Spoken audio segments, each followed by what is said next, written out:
दोस्तों नमस्कार। आज हम पहुंचे करनाल के अंदर NDRI यहाँ पर पशुओं का और एग्री एक्सपो लगा हुआ है, तो आज आपको दिखाएंगे लाइव। तो चलिए दोस्तों, मेला बहुत बड़ा है लेकिन आपको मेन जो पॉइंट है, मेन जो चीज़ें हैं जैसे बीज की है या फिर जो मॉडर्न खेती है या फिर जो पशुओं की जानकारी है वो बताएंगे। तो वीडियो से जुड़े रहिए। और अगर आप यहाँ पे आना चाहते हो तो ये 3 दिन मेला चलेगा, 6, 7, 8 मार्च 2026। तो आज हम यहाँ पे पहुँचे हैं और आप आ सकते हो और बहुत सी चीज़ें आपको देखने को मिलेगी। तो चलिए चलते हैं, आइए।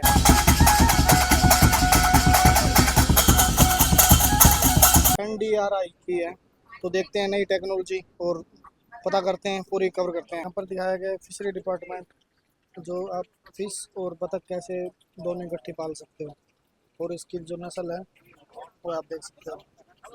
ये किसानों के लिए लाइव डेमो दिखाया गया है।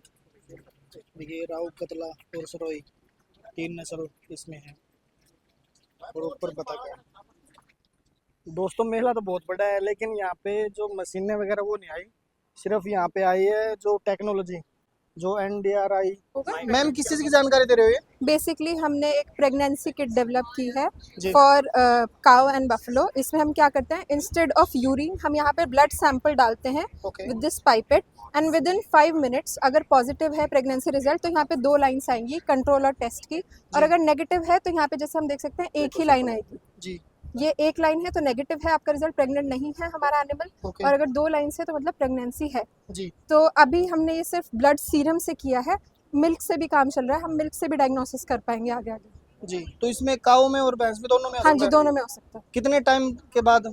30 डेज के लिए, मतलब हम जैसे हम यूजुअल जो करते हैं उसमें ज़्यादा टाइम लगता है, मंथ्स लग जाता है, इसमें हम 30 डेज के अंदर अंदर पता लगा सकते हैं प्रेगनेंसी। तो कितना सक्सेस है मैम? 100% में से कितना? सर 80% हाँ जी, हमने लिखा है स्पेसिफिसिटी एंड एक्यूरेसी 85% जी, और सेंसिटिविटी इसकी 92% जी।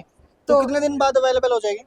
सर अभी हमारा आइडिया एग्रो इनोवेट में गया हुआ है, जैसे ही कमर्शलाइज होगी हम इसके बारे में मतलब और एडवर्टीजमेंट। तो आम किसान आराम से यूज कर सकता है? बस सैंपल लोड करना, 5 मिनट वेट करना। भैया ये कौन सी नस्ल की है गाय? ये गिर नस्ल की है भैया। कौन सी नस्ल आपके पास है? अभी तो प्रेजेंट में 4 रहे गायें, जिनमें 1 साहिवाल की और 3 गिर की है। तो ये आप क्या दिखाने के लिए या कंपटीशन के लिए लेके आए हो? कंपटीशन के लिए लाए हैं। तो आपके पास कितने हैं मतलब काऊ? अपने फार्म पर 250 के आसपास पशु हैं, जिसमें आधे के आसपास गाय हैं और आधे ही भैंसे हैं। अच्छा जी। तो ये जो गिर अगर कोई किसान भाई लेना चाहे या फिर कोई भी फार्म देखना चाहे तो कहाँ पे है आपका फार्म? अपना जुड़ला से पहले मेन असंत रोड पर ट्रेन के पास में है फार्म। अच्छा जेडी फार्म नाम से जी, करनाल में। तो वहाँ पे कौन सी नस्ल मिल जाएगी आपके पास? नस्ल थारपारकर, गिर, साहिवाल, HF मुर्रा नस्ल में है। थोड़ा इसमें बताओगे ये कौन सी नस्ल है और आगे? ये गिर नस्ल है भैया। इसमें आप कैसे पता चलेगा? जैसे रंग तो एक ही है। रंग तो देखो लाल मिल जाएगा, कई ब्रीड में मिल जाएगा, सिंधी में मिल जाएगा, गिर में मिल जाएगा, साहिवाल में मिल जाएगा। पर गिर की जो स्पेशल क्वालिटी, एक तो सींग घूम के नीचे से ऊपर की तरफ जाएंगे और कान मुड़े हुए नीचे की तरफ होंगे जी जी। और इसका दूध कितना होगा अंदाजा? दूध इसका खुद का 26 लीटर का रिकॉर्ड है, NDRI में पिछली बार का रिकॉर्ड है जो। अच्छा 26 लीटर दूध है। और इसके अगले ये बछड़ी है, पहली बार ब्याएगी अभी जी। ये जो पहले नंबर पे बंधी हुई है गाय, इसकी बच्ची है, पिछली बार इसका भी फर्स्ट टाइमर में 22 किलो का रिकॉर्ड है। तो सेल परचेज मतलब वहाँ पे आके देख सकते हैं किसान भाई? अपने फार्म पर आके देख सकते हैं। तो आपका कॉन्टैक्ट नंबर वगैरह? अपना कॉन्टैक्ट नंबर 9416 000 717। तो थोड़ा बहुत अंदाजा रेट का भी बता सकते हो क्या? रेट का इनका तो कोई मूल्य नहीं है सर, बाकी हर गाय और भैंस को देखकर ही अंदाजा। अगर नॉर्मल किसान लेना चाहे जैसे घर के लिए वगैरह, थोड़ा बहुत अंदाजा 1 लाख से ऊपर मान के चलिए गाय की कीमत तो सर। जो एवरेज 10 से 12 लीटर बच्ची है इसकी क्या कीमत होगी? किसी को अभी तो कोई कीमत नहीं है सर हमारे लिए तो, क्योंकि फर्स्ट टाइमर में अपनी माँ को फील कर रही है। ओके जी, 2 साल से कम की उम्र अभी से पहले अपनी माँ को फील कर रही है। तो कितने साल से कर रहे हो आप ये? तो काम तो देखो दादाजी के टाइम से है, लगभग 50 साल से ज्यादा हो गए। ओके। बट पिताजी को जैसे हो गए 35-40 के आसपास, मुझे इस बिजनेस में 5-7 साल ही हुए। सर ये किस चीज का डेमो दे रखा है आपने, क्या दिखा रखा है? ये पोली हाउस है हमारा, जो फोडर कम वेजिटेबल सिस्टम है जी। ठीक है, तो इसमें हमने ये वेजिटेबल्स ग्रो कर रखी है। ओके। जो सब्जियां हैं हमारी, बैंगन है, खीरा है और करेला है और मिर्चियां हैं। ये हमारा हाईली इंटेंसिव क्रॉपिंग सिस्टम होता है, जिसमें हम मतलब कम जगह में ज़्यादा से ज़्यादा उत्पादन लेने के लिए ये फोकस्ड है। इसमें हम जो पशुओं के लिए है, वो जैसे जो लीन पीरियड होता है, जिस टाइम पे हार्वेस्टिंग टाइम जैसे हो गया, उस टाइम पे चारे की अवेलेबिलिटी काफी कम होती है।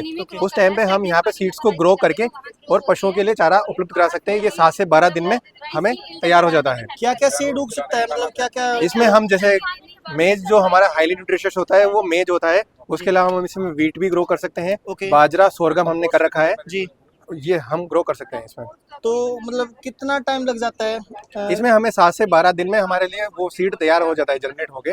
जी। हाँ, तो खिलाने पशुओं के लिए। फायदेमंद है वो। हाँ, ये फायदेमंद है और ये हाईली न्यूट्रिशियस होता है। इसमें जो माइक्रो न्यूट्रिएंट की भी बहुत मतलब अच्छी क्वांटिटी होती है, जो पशुओं के लिए अच्छे लाभदायक होता है। जी, ये जो लीन पीरियड, जो हार्वेस्टिंग टाइम होता है, जिस टाइम पे चारे की एकदम से चेंजिंग होती है, जो उनका आहार चेंज होता है, वो ये फायदेमंद होता है उस टाइम पे, क्योंकि वो उनको अडेप्ट करने में हेल्प करता है। जी। उनका एकदम से आहार चेंज नहीं होता है। सर टेम्परेचर कितना चाहिए जैसे ग्रो करने में?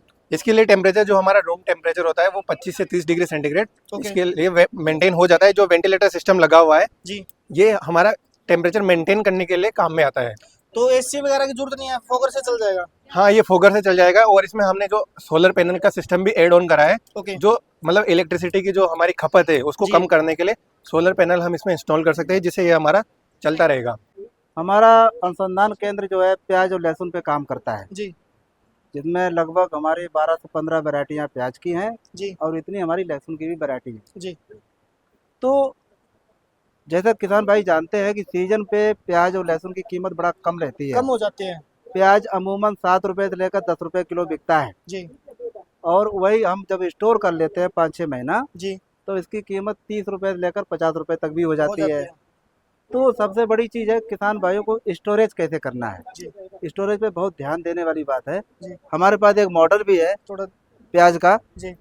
ये एक मॉडल बनाया गया है महाराष्ट्र के और एमपी में। जी। किसान इसी मॉडल के तर्ज पे प्याज को स्टोर करते हैं। जी सर। इसके अंदर हम दिखाते हैं, खोल के देखो। अब ये हमारा सिस्टम है। जी। ये अच्छा। ये क्या है, हमने पूरा एक स्टोरेज बना रखा है, नीचे हमने जाली बिछा रखी है। जी। प्याज इसमें हम खुला डालेंगे। ओके। ये हम 4 ड्रम लगाएंगे, जी। एग्जॉस्ट फैन ऊपर से लगाएंगे ओके। ताकि हवा का दबाव नीचे जाएगा। जी। लेकिन नीचे हमारी जाली जरूरी है, क्योंकि प्याज थोड़ा ऊपर रहेगा, 1-1.5 फीट, 1 जी। फीट से कम ऊपर रखें। जमीन में लगेगा नहीं? सर जमीन से हमको ये कम से कम आधा फीट ऊपर रखनी है जी। जाली, जी। जी। ठीक है ना। ओके। तो इस तरह इसको चलाना है रात भर। जी। दिन में जब कड़क गर्मी है, धूप तेज है, तो एग्जॉस्ट फैन ना चलाएं, ओके। क्योंकि फिर वो गर्म हवा फेंकेगा तो प्याज सड़ सकता है। जी। बरसात के दिनों में भी जी। आपको ये जैसे हैलोजन लगा हुआ है, जी। मॉइस्चर ज़्यादा हो जाता है, जी। तो हम हैलोजन भी लगाते हैं। एक गर्म हवा फेंकता है, मॉइस्चर को ड्राई करता है, जी। जी। सुखाता है। इस तरह प्याज को हम 10 से 15% जी।